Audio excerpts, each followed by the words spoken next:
Thank you for being here today, Mr. Byrd. A couple of questions for clarification in regards to public trust. In your opinion, bringing this forward as a AO with the mayor being involved, could we consider that a violation of public trust if this body passes it? That's a tricky question. You're an attorney. So that is true. What Hamilton says in the Federalist is the subjects of jurisdiction when it comes to impeachment, and that's what this ordinance looks like, even though it doesn't say impeach anywhere in it, are those offenses that proceed from misconduct of public men, or in other words, from the abuse or violation of some public trust. So the idea of public trust was well established in Anglo-American jurisprudence even back then. What does that mean? In our federal constitution, it's treason, bribery, high crimes, and misdemeanors. What does that mean for things that happen in this body? It involves an abuse or a misuse of high office. So it's absolutely something that could be applied to any elected official, as I read under the charter and under the code that's already been established that applies to the assembly members and the school board members. Thank you, sir. Thank you, Madam Chair. I have one other question. It needs for to be a brief question because we need to be fair in terms of the allocation of time to members of the public. Madam Chair, in the previous times that we have spoken, you said we are allowed 2 questions, so I'd like to follow up. If they're clarifying questions, go ahead, Ms. Allard. A clarifying question. Thank you, Madam Chair. I appreciate that. I will ask once again for the audience to please stop shouting. We have rules of decorum, and I have been advised by attorneys that we create an unfair situation when certain members of the public have longer questions from assembly members than others. And so the intent is to keep questions to simple answers and follow up later. Thank you, Madam Chair. Mr.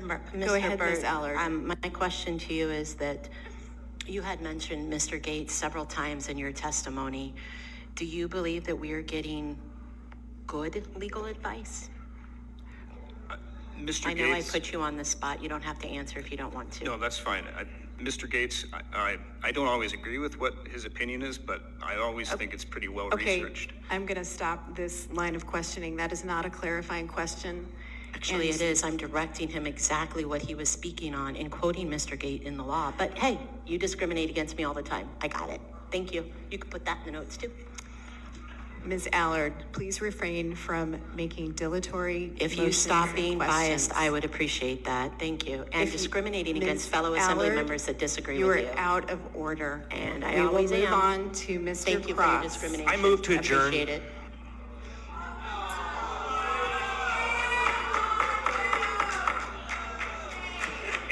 Madam Chair. Okay, we're going to need to take a break if you all don't stop. We are trying. Okay, ma'am, you have been warned. Security, please escort Ms. Allegreza out. No, you were warned before. Earlier. Your security, first, second, third, fourth, 5th row in the middle, still shouting. Please escort her out.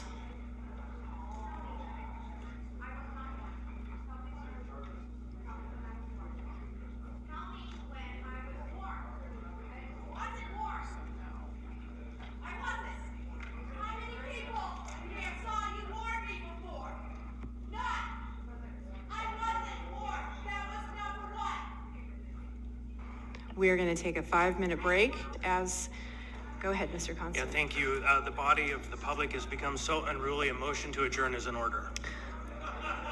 Madam Chair. Is there a second to the Madam motion Chair, to point of adjourn? inquiry. I just had a point of inquiry. I just want to know, for legal reasons, you have established that you did warn her before removing her. Like previously, this was not just her first warning.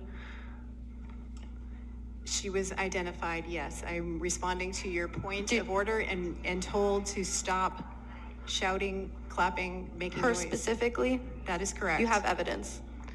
Okay. I just want to make sure. I have answered your question, Ms. Price. Thank you for your point of order. Mr. Constant, you made a motion to adjourn. I believe there was a second by Ms. Quinn Davidson. Members may proceed to vote on the motion to adjourn.